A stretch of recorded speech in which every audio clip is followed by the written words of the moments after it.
Je porte une attention particulière au véhicule A. Réponse A. B. Réponse B. C. Réponse C.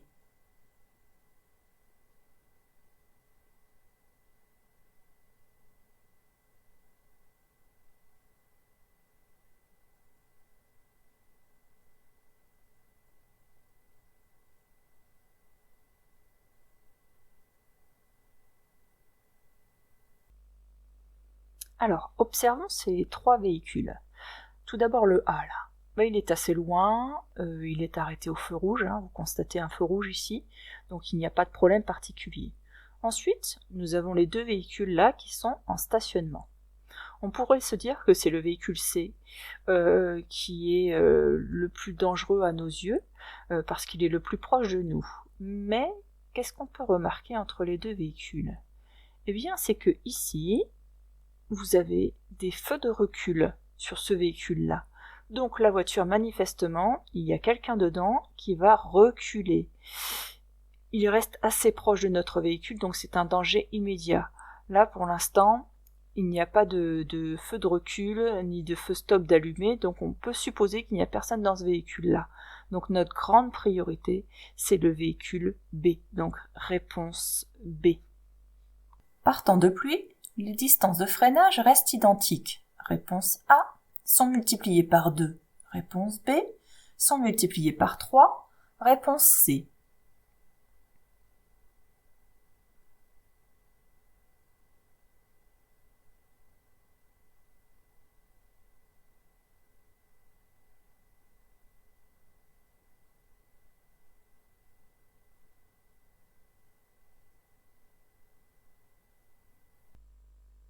La météo, le type de la route et l'état du véhicule peuvent avoir des conséquences sur la distance de freinage et peuvent les rallonger.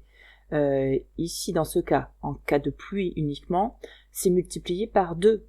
Et donc on peut rallonger si on a un problème d'état du véhicule aussi, par exemple. Mais uniquement par temps de pluie, c'est multiplié par 2. Réponse B. Certains médicaments, délivrés sans ordonnance, ont des effets néfastes sur la conduite. Oui, réponse A. Non, réponse B.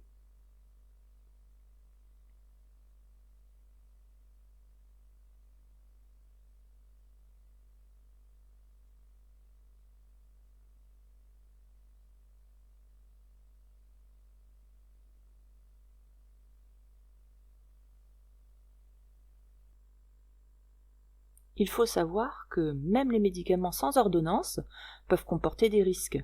Donc il est important de signaler au pharmacien que l'on conduit pour savoir si ces médicaments sont compatibles avec la conduite. Réponse A. Une oreillette portée à l'oreille est autorisée en roulant. Oui, réponse A. Non, réponse B.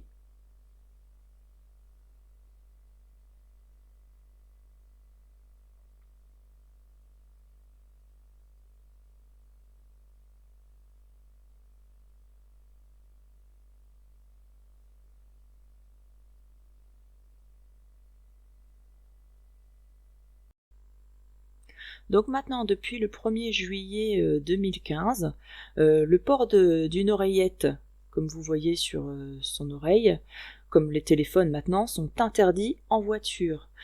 Donc là, c'est réponse B. Je tiens compte principalement du marquage au sol, réponse A, du regard du conducteur de la voiture blanche, réponse B.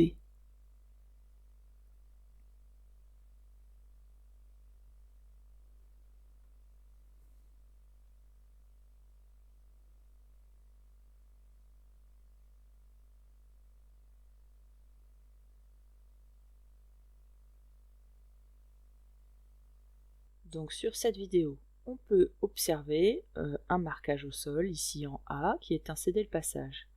Donc on peut se dire, on est prioritaire, c'est le plus important à savoir, on peut passer en toute sécurité.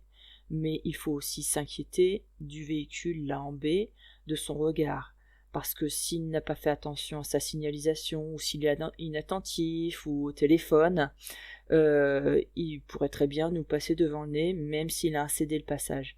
Et c'est certainement ça d'ailleurs le plus important, c'est de voir sa réaction. voir ce qu'il va le faire s'il a l'intention de nous laisser passer. Donc c'est réponse B, on tient plus en compte le regard du conducteur de la voiture blanche. À 80 km/h, la distance de sécurité est suffisante, réponse A, insuffisante, réponse B.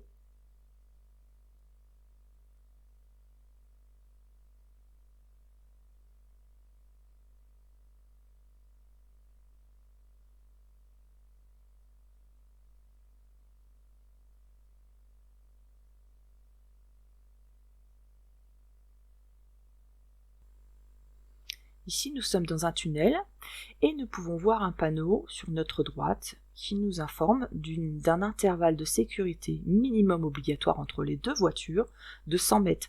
Alors, une petite précision, ce panneau-là, c'est à l'arrêt et en circulation, en fait à n'importe quelle allure, que vous soyez arrêté ou en circulation. Alors comment savoir si j'ai mes 100 mètres? Eh bien il y a une astuce à savoir, et ça vous devez vraiment le noter, je vous conseille de l'apprendre par cœur, vraiment, parce que ça va vous aider dans beaucoup de questions. Il faut qu'il y ait au minimum 2 bandes d'arrêt d'urgence. Je m'explique. Une bande d'arrêt d'urgence, là, ça fait à peu près 39 mètres. L'intervalle fait 13 mètres. Donc de nouveau 39 mètres, et puis encore un intervalle, ce qui est l'idéal. En fait, en résumé, et ça vous devez vraiment le savoir, je vous le dessine, cette distance-là, les 2 bandes d'arrêt d'urgence, ça vous fait un minimum de un peu plus que 90 mètres, mais on va arrondir à 90 mètres, ça vous fait 90 mètres d'intervalle. D'accord? Donc comme il y a encore un petit intervalle ici, là, à le rajouter, ben vous avez sans problème vos 100 mètres. Donc, la réponse, distance de sécurité, là, ici, est suffisante, puisque vous avez bien vos 2 bandes d'arrêt d'urgence pour respecter les 100 mètres. Réponse A. Une acuité visuelle de 10 dixièmes me permet de lire un panneau d'entrée d'agglomération à 25 mètres. Réponse A. 50 mètres. Réponse B. 75 mètres. Réponse C. 100 mètres. Réponse D.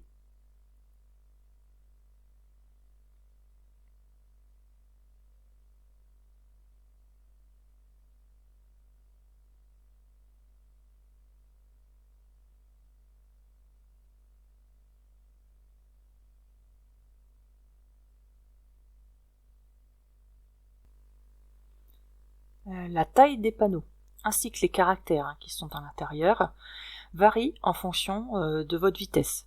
Alors avec une acuité visuelle de 10 dixièmes, ça permet de lire un panneau d'entrée d'agglomération comme celui-ci à 50 mètres. Et pour les panneaux de limitation de vitesse, ça permet de les lire à 150 mètres. Bon là la question nous demande pour les panneaux d'agglomération. Donc je vous ai dit, visible à 50 mètres. Ce qui veut dire que ça comprend, parce qu'on ne vous demande pas la vitesse maximale là, on vous demande à quelle distance ça me permet de lire ça. Donc à 25 mètres je peux le lire, parce que c'est en dessous de 50 mètres, et à 50 mètres aussi je peux le lire. Au-dessus c'est trop loin. Donc là c'est réponse A et B. Dans cette situation, je klaxonne, réponse A, je mets mes feux de détresse, réponse B, je fais un appel de phare, réponse C, je ralentis, réponse D.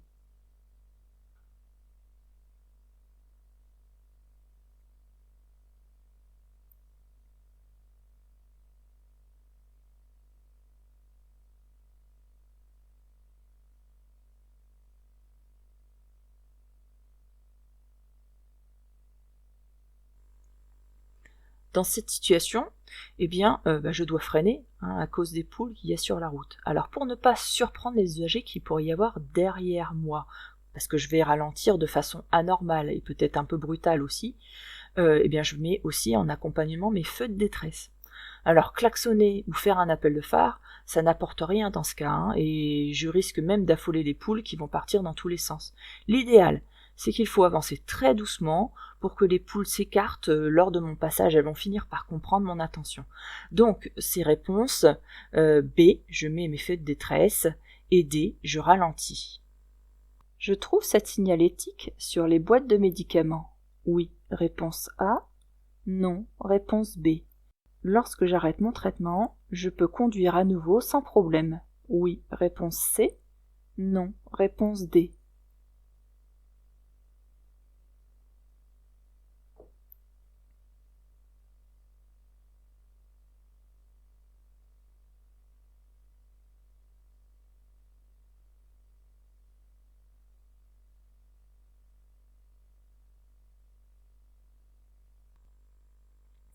Ce sont en effet des pictogrammes qu'on retrouve bien sur les boîtes de médicaments. Et vous avez vu, il y a 3 niveaux de risque.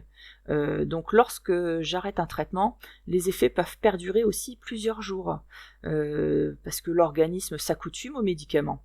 Et donc lorsque je cesse le traitement, mais il convient de rester prudent, hein, et voire même de consulter un médecin dans le cas d'un logo numéro 2 ou de niveau 3. Donc là, c'était réponse, je trouve cette signalétique sur les boîtes de médicaments, réponse oui. Voilà. Et lorsque j'arrête mon traitement, je peux conduire à nouveau sans problème. Eh bien, non, hein, en fonction de votre niveau de surveillance. Voilà. Donc, réponse A, D. Je modifie mon intervalle de sécurité en fonction de la vitesse. Oui, réponse A. Non, réponse B. Quand la circulation est importante. Oui, réponse C. Non, réponse D.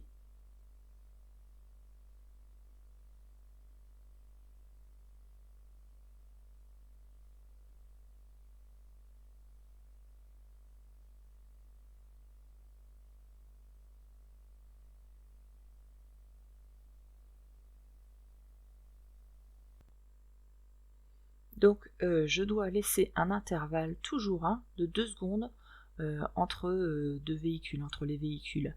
Donc plus je roule vite, plus la distance de sécurité sera longue. Et lorsqu'un véhicule devant moi me masque la visibilité, hein, parce que la circulation est importante ou parce qu'il est volumineux, ben dans ce cas-là, je ne peux pas anticiper ce qui se passe devant. Donc il est mieux d'augmenter son intervalle de 2 secondes pour avoir le temps d'analyser l'environnement et le temps aussi de réagir. Donc là, je modifie mon intervalle de sécurité en fonction de la vitesse, oui. Et quand la circulation est importante, oui aussi. Donc c'était réponse A et C. Je reste où je suis, réponse A, ou je m'écarte, réponse B.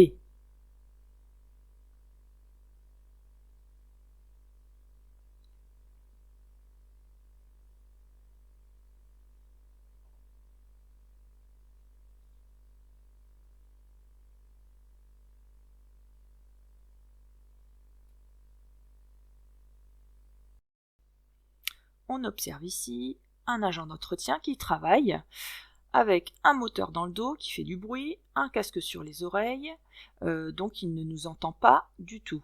En plus, il nous tourne le dos, donc il ne nous voit pas arriver.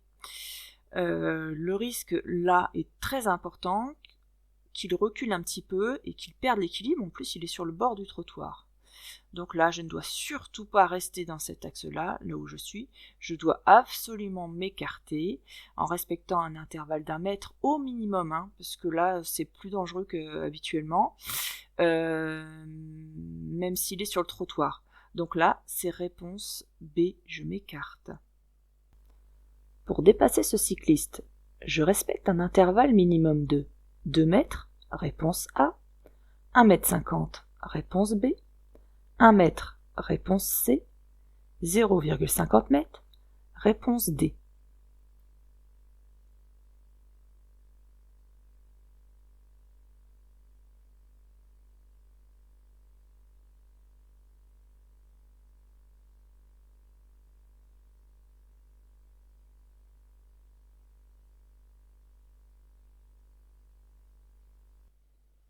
Le cycliste là se trouve sur une bande cyclable.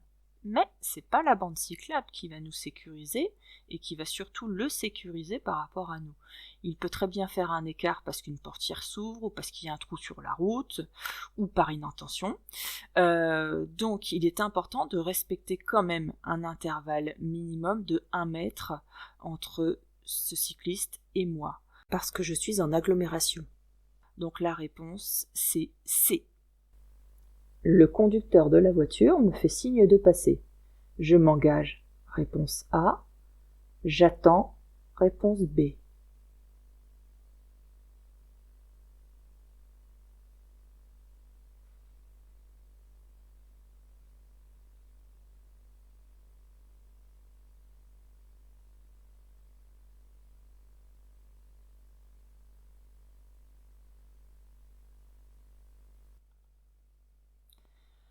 Alors, on peut voir que ici, on tourne à gauche. Donc, quand je tourne à gauche, je dois toujours laisser passer les véhicules qui sont en face s'il n'y a pas de signalisation particulière. Ensuite, on voit que la voiture noire, elle, tourne à droite. Donc, normalement, on se passe l'un derrière l'autre pour tourner mutuellement chacun de notre côté. Ça, je vous ferai une petite vidéo là-dessus pour vous expliquer un petit peu comment ça fonctionne dans ce genre de situation. Est-ce qu'on passe l'un devant l'autre ou l'un derrière l'autre? Ça serait peut-être intéressant. Dites-le moi d'ailleurs en commentaire si ça vous intéresse. Voilà, alors on en parlera un peu plus tard dans une autre vidéo de ce type de croisement. Voilà, alors le conducteur d'en face me fait signe de passer. C'est sympa, donc je pourrais me dire j'y vais. Mais là, il y a un problème, c'est qu'il y a à côté un cycliste. Le cycliste, lui, ne me fait aucun signe, donc il reste prioritaire, qu'il aille tout droit ou à droite, à sa droite, d'accord? S'il avait voulu aller à gauche, il ne serait pas placé ici, il se serait placé de ce côté-là. Donc il va tout droit ou à droite. Ce qui fait que moi, quand je tourne, je vais lui couper la route, donc je dois le laisser passer, ce cycliste. Donc le conducteur de la voiture me fait signe de passer. Je m'engage ou j'attends. Eh bien, c'est la réponse B. J'attends parce que je dois laisser passer le cycliste. D'accord? Je porte plus d'attention au piéton A. Réponse A. Au piéton B. Réponse B.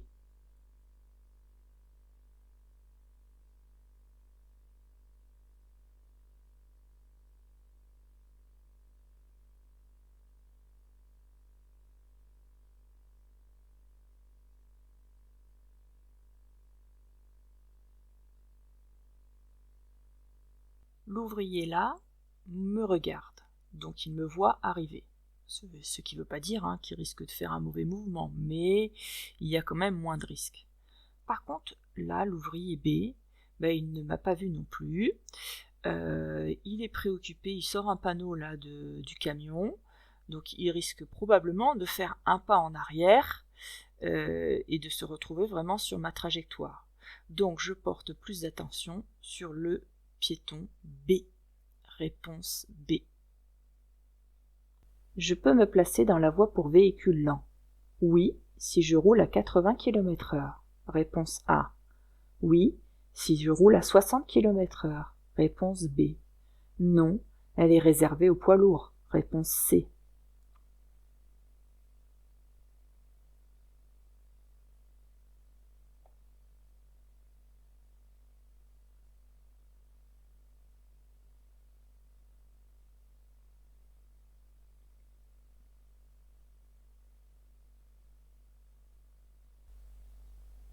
Donc on reconnaît bien la voie pour véhicule lent. En plus du panneau, on a le marquage au sol, là, une délimitation de ligne discontinue large, assez resserrée, vous voyez, donc ça signifie bien que c'est une voie pour véhicule lent. La réglementation pour la voie véhicule lent, c'est que c'est autorisé pour tout type de véhicule, c'est pas uniquement les poids lourds, tout type de véhicule, évidemment autorisé à aller sur l'autoroute, puisque là nous sommes sur l'autoroute, qui ne dépasse pas maximum les 60 km/h. Ça, c'est à retenir absolument par cœur. Les 60 km/h maximum. Donc, 60 c'est bon, 61 c'est plus bon. Vous devez changer de voie. Donc 50, 55 km/h, 60 km/h c'est possible. Après, vous êtes en dehors. Donc, est-ce que je peux me placer dans la voie de véhicule lent? Oui, si je roule à 80 km/h. Eh bien non, parce que je dépasse les 60. Si je roule à 60 km/h, c'est la vitesse maximum autorisée dans la voie pour véhicule lent. Non, elle est réservée aux poids lourds. Non, je vous ai dit tout à l'heure que c'était tout type de véhicule. Une seule chose est prise en compte, c'est l'allure. Voilà. Donc là, c'était réponse B. J'ai terminé mon dépassement. Je peux me rabattre dans la voie de droite. Oui, réponse A. Non, réponse B.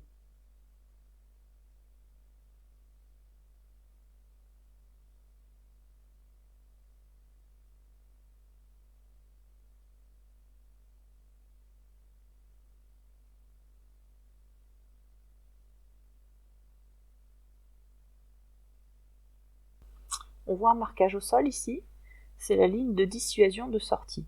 C'est-à-dire que là, vous avez vu, nous sommes sur un axe rapide, nous ne sommes pas sur l'autoroute puisque les panneaux, là, ne sont pas bleus, hein, mais nous sommes sur un axe rapide. Les pointillés sont resserrés, donc c'était égal à une ligne de dissuasion de sortie. Qu'est-ce que ça veut dire? Ça veut dire qu'on a le droit de dépasser à ce niveau-là, il n'y a pas d'interdiction. Par contre, on n'a pas le droit de se rabattre pour sortir directement. On peut se rabattre parce qu'on a fini un dépassement et continuer toujours sur l'axe rapide, mais on ne peut pas passer brutalement de la voie de gauche à la sortie, ça c'est interdit. Ce qui n'est pas mon cas, je ne prends pas la sortie, j'ai juste terminé mon dépassement. Donc dans ce cas-là, j'ai le droit de franchir la ligne de dissuasion, c'était un petit piège ça. Donc la réponse c'était A, je peux me rabattre. J'ai le droit de rester sur la voie de gauche si je roule à 80 km/h. Oui, réponse A. Non, réponse B. À 130 km/h. Oui, réponse C. Non, réponse D.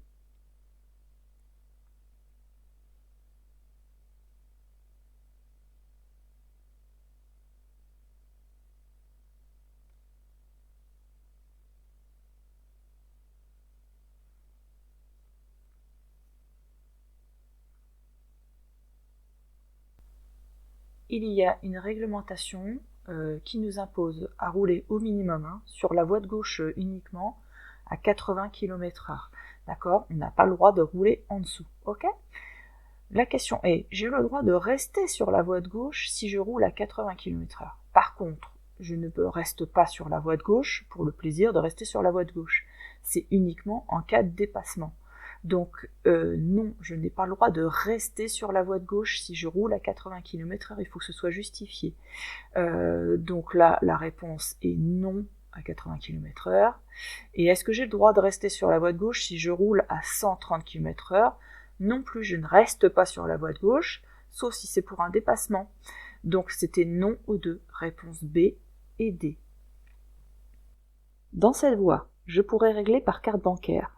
Oui, réponse A. Non, réponse B. Je pourrais régler en espèces. Oui, réponse C. Non, réponse D.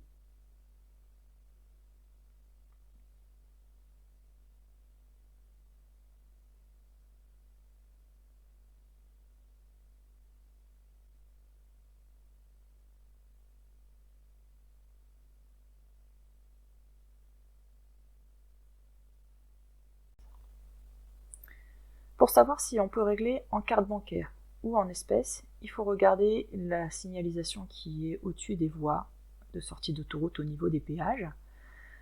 Et là, ça vous indique tout. Alors, T, ça veut dire télépéage. Avec la flèche verte, c'est la voie ouverte. Alors, je vais vous mettre un petit document pour vous expliquer un petit peu tout ça. Donc, quand vous avez une voie ouverte, vous avez la flèche verte. Mais ça veut aussi dire que tous les moyens de paiement sont acceptés. Pièces, billets, chèques. La croix rouge, comme ici, là, vous voyez, la voie, elle est fermée. Là, vous avez uniquement, je vous déplace un petit peu, vous avez uniquement la flèche verte. Donc, vous savez que tous les moyens de paiement sont acceptés. Sur la voie de droite, là où nous sommes, eh bien, on sait que nous avons aussi le télépéage qui est autorisé aussi en plus. Voilà. Donc, la réponse, dans cette voie, je pourrais régler par carte bancaire, oui.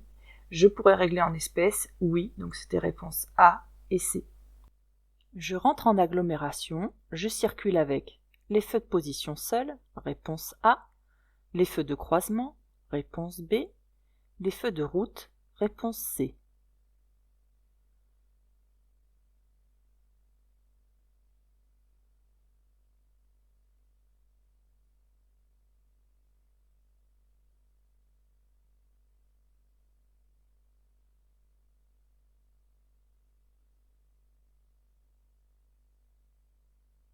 Alors, là, la donnée, c'est que on rentre en agglomération et on nous demande quel feu je peux utiliser. Eh bien, on peut utiliser les feux de route. En fait, il y a une seule règle à savoir sur les feux de route.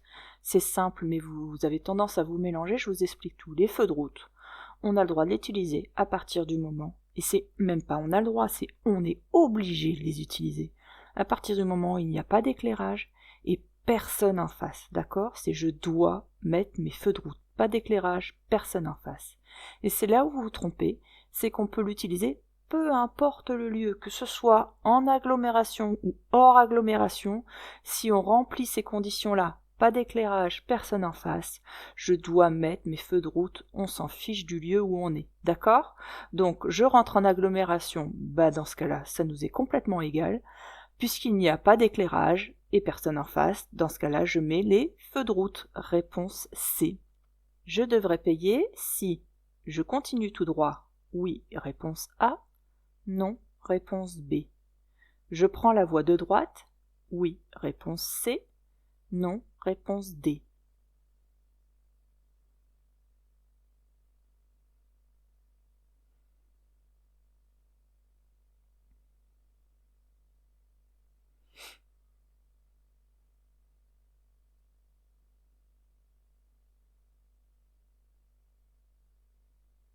Eh bien ici, il faut observer les panneaux. Et on a une précision importante. C'est que là, il y a écrit péage. Ce qui veut dire que là, si je reste sur l'autoroute 133, donc direction Paris, j'ai 2 flèches possibles, ces 2 voies-là, je suis donc dans ce panneau-là. Et à 500 mètres, je pourrais aller direction Paris, Orléans, Évreux, Louviers, et j'aurai un péage, d'accord? Si j'utilise la voie de droite, direction Oissel, Saint-Étienne, là, j'ai aucune indication de péage. Donc ici, je ne devrais pas payer dans la voie de droite. Donc je devrais payer si je continue tout droit. Oui, réponse A. Si je prends la voie de droite, non, réponse D. Pour dépasser ce cycliste, j'ai le droit d'empiéter sur la voie de tramway.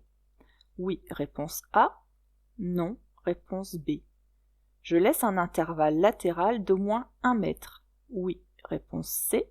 Non, réponse D.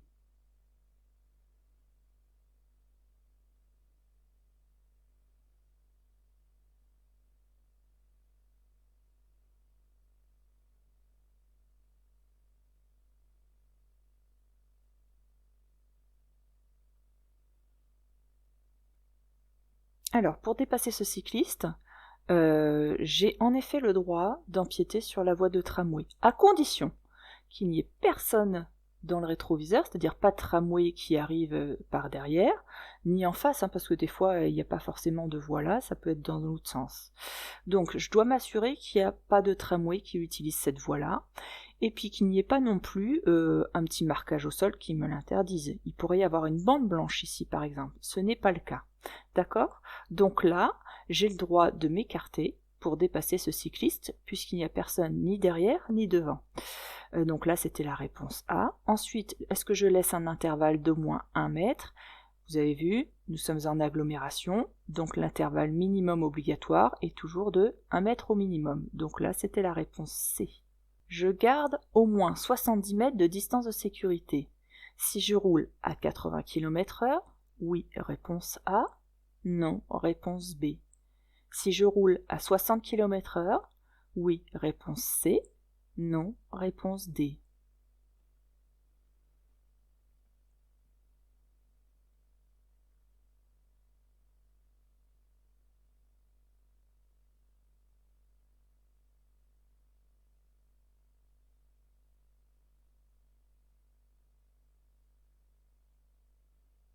Nous sommes ici dans un tunnel où nous sommes limités à 90 km/h au maximum. Donc je peux rouler en dessous des 90 km/h aussi, c'est possible. J'ai un autre panneau qui me dit qu'il y a un intervalle obligatoire entre les 2 véhicules de 70 mètres. D'accord? La règle à savoir avec ce panneau-là, c'est que les 70 mètres sont à respecter aussi bien en circulation, lorsque je roule à n'importe quelle allure, que ce soit 60 ou 90 km/h, mais aussi à l'arrêt. C'est-à-dire que même si je suis à l'arrêt, je dois respecter mes 70 mètres. Pourquoi? Parce que s'il y a un problème de vent et que nous sommes arrêtés, je dois laisser un intervalle suffisant pour laisser le passage aux pompiers, pour qu'ils puissent passer entre les différents véhicules, pour pouvoir aller au lieu de l'incendie, par exemple, si c'est un incendie. Pareil, si c'est un incendie, ça évite que l'incendie se répande entre les différentes voitures et que ça brûle toutes les voitures. Donc là, je garde au moins 70 mètres de distance de sécurité si je roule à 90 km/h. Oui, réponse A. Si je roule à 60 km/h, oui, parce que à n'importe quelle allure, j'ai 70 mètres à respecter. Le contour est obligatoire, réponse A, permet de connaître la vitesse du moteur, réponse B, permet de connaître la vitesse de la voiture, réponse C.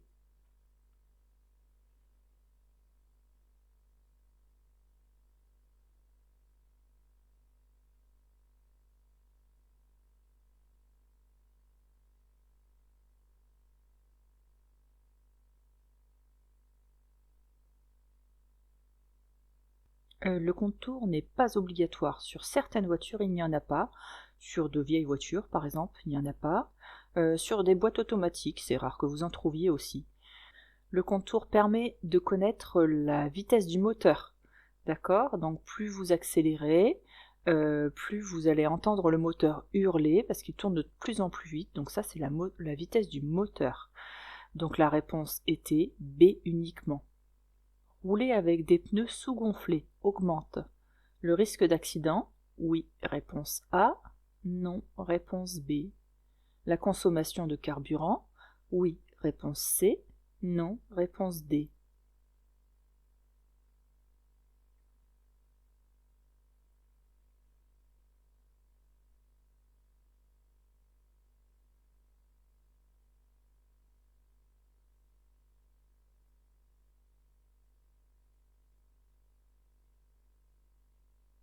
En effet, ça augmente le risque d'accident parce que vous voyez bien là le pneu, il a moins de stabilité au sol, hein, donc la voiture va tanguer un petit peu plus et donc on maîtrisera moins aussi la trajectoire de la voiture. Est-ce que ça consomme plus de carburant? Aussi, ça consomme plus de carburant, mais c'est comme quand vous êtes en vélo et que vous roulez avec un pneu fortement dégonflé ou crevé.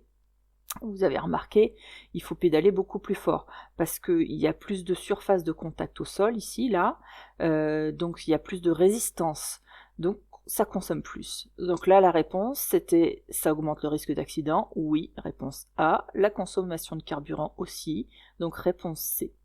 Ces commandes servent à régler la hauteur des feux, réponse A, la direction des feux, réponse B, le rétroviseur intérieur, réponse C. Les rétroviseurs extérieurs, réponse D.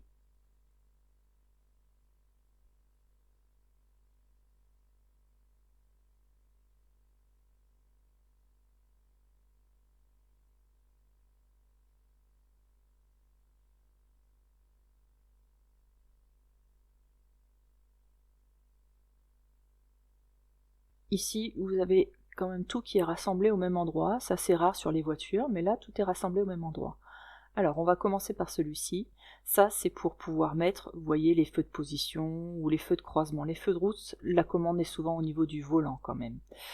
Ensuite, ici, c'est pour régler, vous voyez le petit symbole des feux avec une hauteur. Et bien, c'est ici, c'est pour régler la hauteur des feux, d'accord, en fonction de votre chargement. Plus vous êtes chargé, plus il faudra aller sur 1, 2, 3. Et si vous n'êtes pas chargé du tout, il faut rester sur le 0. Donc ça, c'est bien, hauteur des feux. Ensuite, là, bah c'est sympa, c'est pour arroser votre phare avant, avec un petit essuie-glace, vous voyez, un petit jet d'eau, puis un petit essuie-glace. Donc ça permet de nettoyer vos phares à l'avant s'ils sont sales. On en trouve très peu sur les voitures, mais ça existe. Ensuite ici, bah, vous voyez, ça ce sont les rétroviseurs extérieurs. Donc si j'appuie sur ce bouton-là, c'est pour régler le rétroviseur extérieur gauche. Si j'appuie sur ce bouton-là, c'est pour régler le rétro extérieur droite. Ensuite, je choisis si je remonte, si je redescends, si je le mets plus à droite ou plus à gauche. D'accord? Ces commandes servent à régler la hauteur des feux, réponse A, et les rétroviseurs extérieurs, réponse D. Je démarre? Oui, réponse A. Non, réponse B.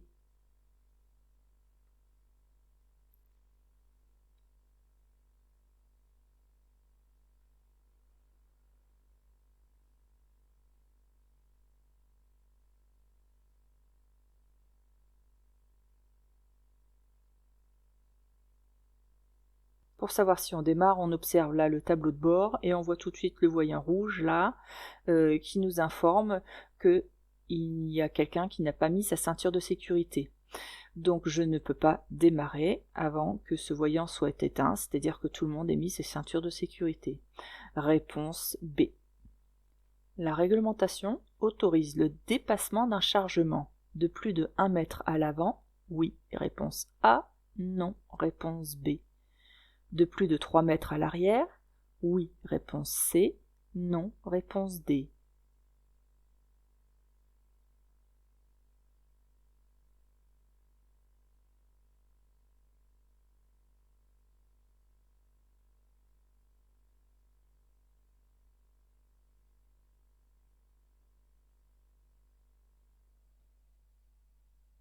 Pour savoir si on peut dépasser à l'avant, il y a une règle, il est strictement interdit de dépasser l'avant d'une voiture, d'accord? Donc là, vous voyez, le kayak, il respecte, il ne dépasse pas le devant du pare-choc. À l'arrière, on a le droit jusqu'à 3 mètres au maximum, donc on peut dépasser jusqu'à 3 mètres. Mais il y a une réglementation spécifique, c'est-à-dire que si on dépasse les 1 mètre par rapport à l'aplomb arrière du véhicule, si on dépasse les 1 mètre, on doit mettre une signalisation qui est réfléchissante pour la journée et même lumineuse pour la nuit. D'accord? Donc entre les 1 mètre et 3 mètres, on doit avoir mis un dispositif particulier. Donc là, la réglementation autorise le dépassement d'un chargement de plus de 1 mètre à l'avant, non, réponse B. De plus de 3 mètres à l'arrière, non plus, c'est le maximum autorisé, donc réponse D. Mes passagers à l'arrière n'ont pas mis leur ceinture. Moi, si. Je risque une amende pour le passager de 18 ans, réponse A, une amende pour le passager de 17 ans, réponse B, un retrait de points, réponse C, un retrait de permis, réponse D.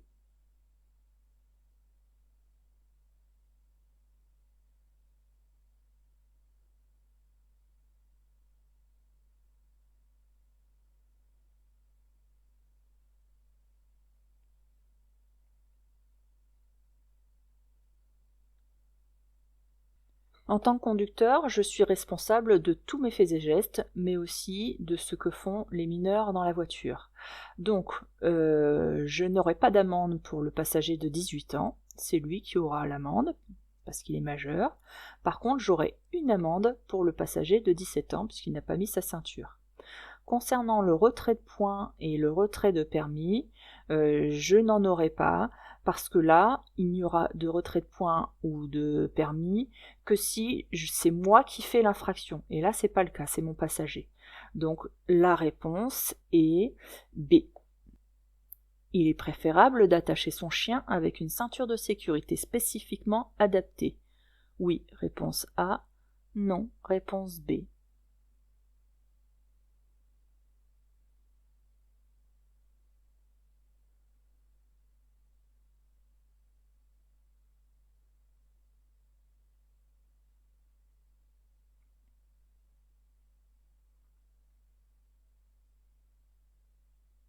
Même si c'est trop mignon de voir un chien attaché comme ça reste dangereux parce qu'un chien, on ne connaît pas ses actions, on ne sait pas ce qu'il va faire. Il va peut-être d'un seul coup passer sur vos genoux et vous gêner dans la conduite. Et puis si en cas de gros freinage aussi, le chien peut être éjecté aussi de la voiture. Donc pour sa sécurité et pour la nôtre, parce qu'en étant éjecté, il peut nous percuter par exemple la tête. Pour sa sécurité et la nôtre, il existe, vous voyez, des systèmes de ceinture avec des harnais, de manière à ce que le chien ne nous mette pas en danger et ne soit pas en danger non plus. Donc là, c'était la réponse A. Pour ouvrir ma portière, j'utilise pour plus de sécurité ma main droite, réponse A, gauche, réponse B.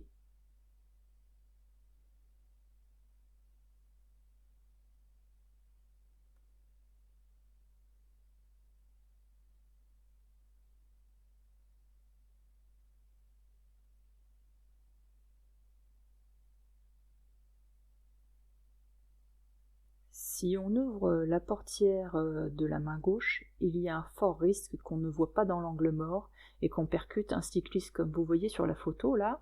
Il ouvre la portière au moment où il y a un cycliste qui arrive.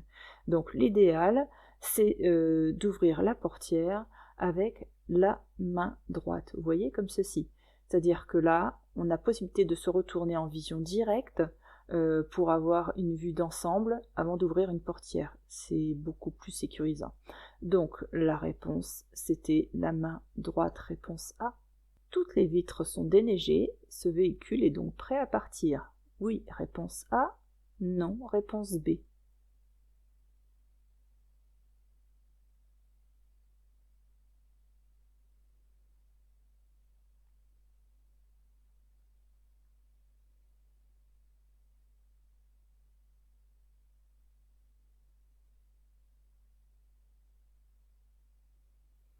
On voit bien là que toutes les vitres sont bien en effet déneigées, donc on pourrait se dire qu'il est prêt à partir. Mais il y a un gros risque, c'est la neige qui se trouve sur le toit là, au-dessus. Avec la chaleur que va fournir la voiture, la neige va fondre un peu, ou alors le vent aussi, qui va pousser un peu la neige. Si la neige fond, il y a un gros risque que le bloc de neige descende très gentiment sur le pare-brise et que les essuie-glaces ne pourront pas faire partir ce bloc de neige, donc lui ne verra plus rien. L'autre cas de figure, c'est que avec le vent, la neige parte en arrière et percute le véhicule de derrière. Je vais vous mettre une petite vidéo justement, je pense que ça va vous dissuader de le faire si vous êtes dans ce cas de figure. Donc toutes les vitres sont déneigées, ce véhicule est donc prêt à partir. Non, réponse B.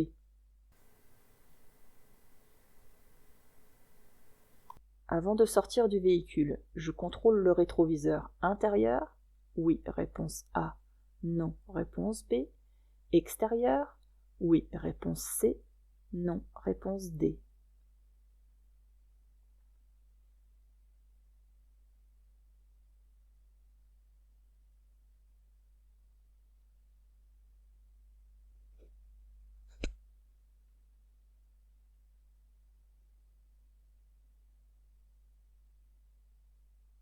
Il est important de regarder 3 choses avant de sortir d'une voiture. Le rétroviseur intérieur pour voir si personne n'arrive au loin et a l'intention de vous dépasser ou passer à côté de la voiture.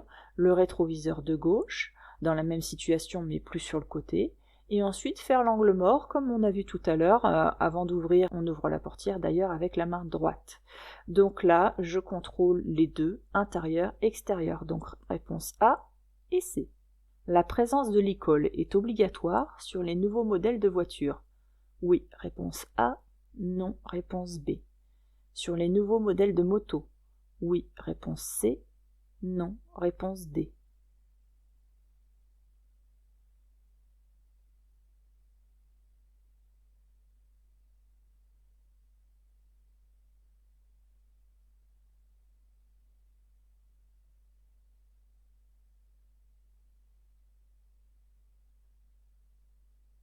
Donc, qu'est-ce que l'e-call ?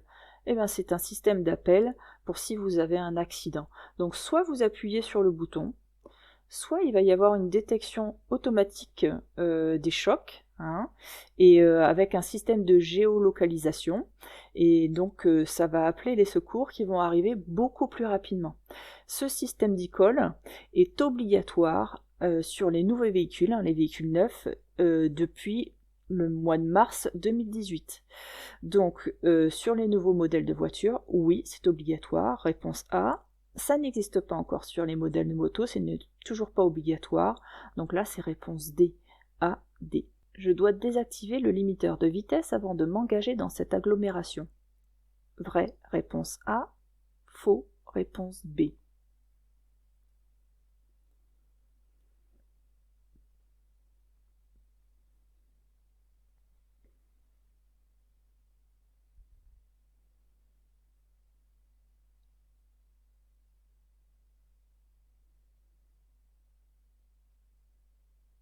Un limiteur de vitesse permet au conducteur de régler la vitesse limite qu'il ne veut pas dépasser.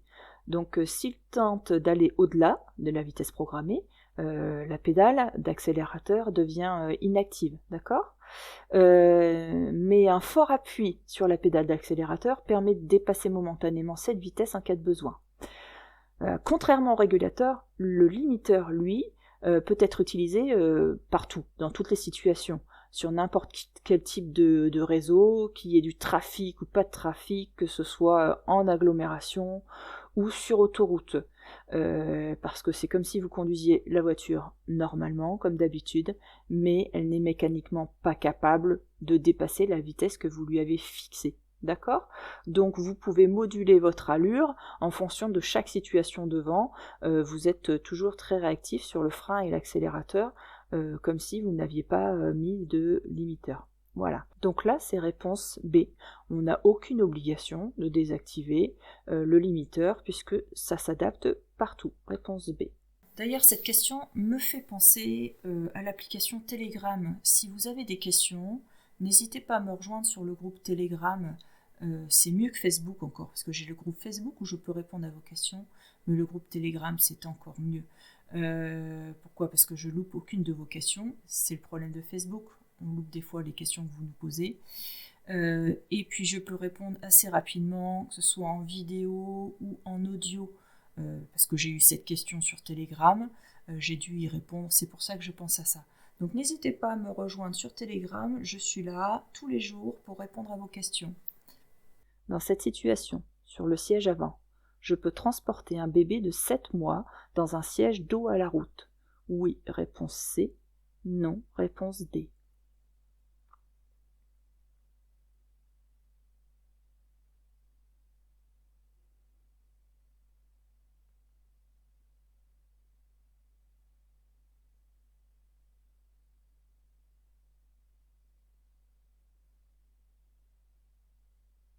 Alors, je viens d'activer l'airbag du siège avant côté passager.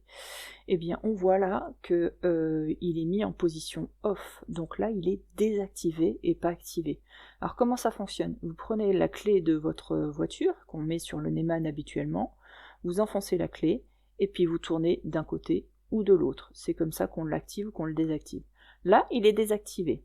Ce qui veut dire que, donc là c'est la réponse, je viens d'activer non, réponse B, ce qui veut dire que je peux mettre un enfant dos à la route, dans un siège adapté évidemment, parce que là l'airbag ne va pas s'ouvrir en cas de choc. Parce que c'est très dangereux d'utiliser un airbag avec un enfant dos à la route sur l'avant, puisqu'il va être percuté par l'airbag qui s'ouvre en même pas 30 millisecondes. Ça va très très vite, donc c'est violent. C'est pour ça qu'il faut éviter. Donc dans cette situation, sur le siège avant, oui, je peux mettre un bébé dos à la route. Réponse C. Une ampoule xénon offre un éclairage plus puissant qu'une ampoule halogène. Oui, réponse A. Non, réponse B.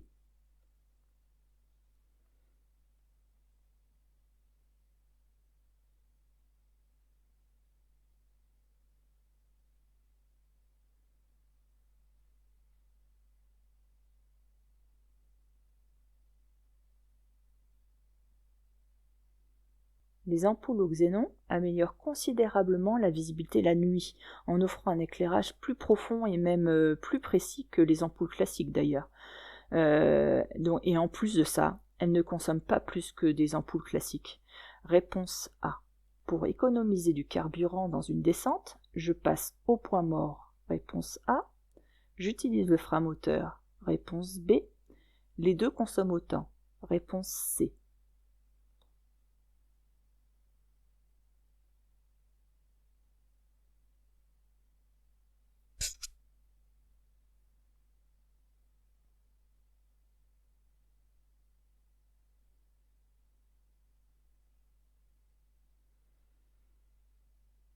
Alors, pour économiser du carburant en descente, je ne dois surtout pas me mettre en point mort. C'est extrêmement dangereux d'ailleurs, parce qu'il n'y a plus de frein moteur, la voiture va prendre de la vitesse et vous n'aurez plus que votre frein pour agir. De plus, le moteur, lui, tourne toujours si vous êtes au point mort, donc il consomme.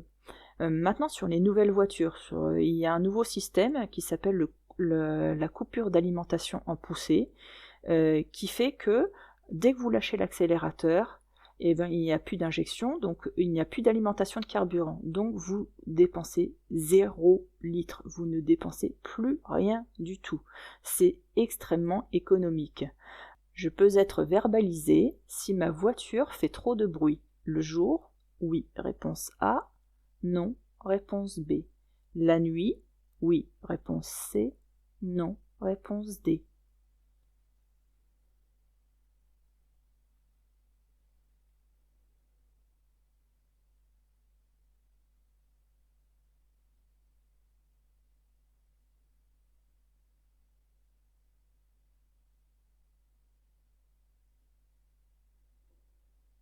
de jour comme de nuit, hein, je peux être verbalisée si ma voiture fait trop de bruit.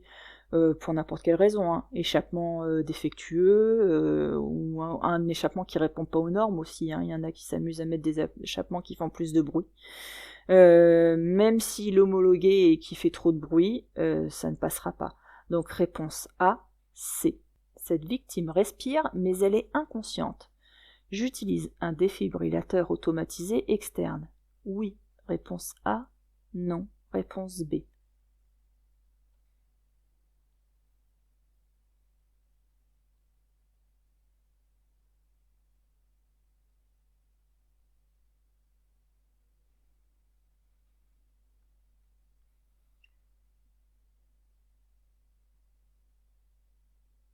Pour savoir si on utilise le défibrillateur, voilà, je vous ai mis un petit document qui vous explique le protocole à respecter. Donc tout d'abord, il faut savoir que n'importe qui a le droit d'utiliser un défibrillateur maintenant, et on ne vous le reprochera pas si vous l'utilisez. Alors comment procéder? Tout d'abord, il faut confirmer l'arrêt cardiaque. Il faut vérifier si la personne est inconsciente et si elle ne respire pas. Et ensuite, vous appelez les secours, soit le 15, soit le 18, ou sur les portables et en Europe, le 112. Voilà. Donc vous appelez les secours pour préciser l'état de la victime et le lieu exact où elle se trouve. D'accord? Si elle est en arrêt cardiaque, dans ce cas-là, il faut pratiquer un massage cardiaque. Ensuite, si ça n'évolue pas, il faut mettre en route le défibrillateur et suivre les instructions. Pas de panique. Ça vous dit tout ce que vous devez faire en oral et en écrit. Ça vous donne les informations, vous n'avez plus qu'à suivre toutes les informations. D'accord? Et après, vous attendez les secours. Mais vous n'utilisez le défibrillateur que si elle est en arrêt cardiaque. Là, dans la question, cette victime respire, mais elle est inconsciente, mais elle respire. D'accord? Donc, elle n'est pas en arrêt cardiaque. Donc, je n'utilise pas le défibrillateur. Donc, réponse B. Avant de passer à la dernière question, je te laisse un petit message pour te dire que si tu as aimé cette vidéo, n'hésite pas à liker la vidéo. Et si tu veux en revoir d'autres, particulièrement sur des thèmes bien précis, tu me mets ça en commentaire. Et puis, n'hésite pas à t'abonner pour voir les vidéos suivantes. C'est à moi de passer le premier. Oui. Réponse A. Non. Réponse B. La voiture en face est arrêtée, je m'engage. Oui. Réponse C. Non. Réponse D.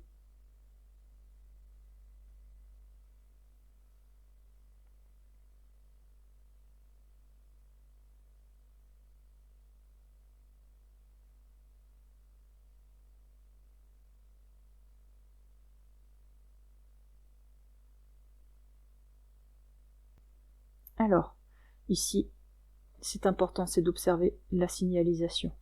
Et là, on a un panneau rouge, voyez, donc qui dit panneau rouge dit un panneau d'interdiction. Donc j'ai interdiction de passer. Vous voyez, dans le sens de circulation, moi je circule dans ce sens-là, ma flèche est rouge, donc je ne suis pas prioritaire. D'accord? C'est à moi de passer le premier. Oui, réponse A, non, réponse B, c'est la B. La voiture en face est arrêtée, est-ce que je m'engage? Non. Elle est arrêtée parce que peut-être qu'elle voulait s'assurer que nous on s'arrête bien à notre tour pour ne pas rester coincé. Donc je lui fais signe au besoin pour lui dire qu'elle peut passer, mais je ne m'engage pas. Réponse D.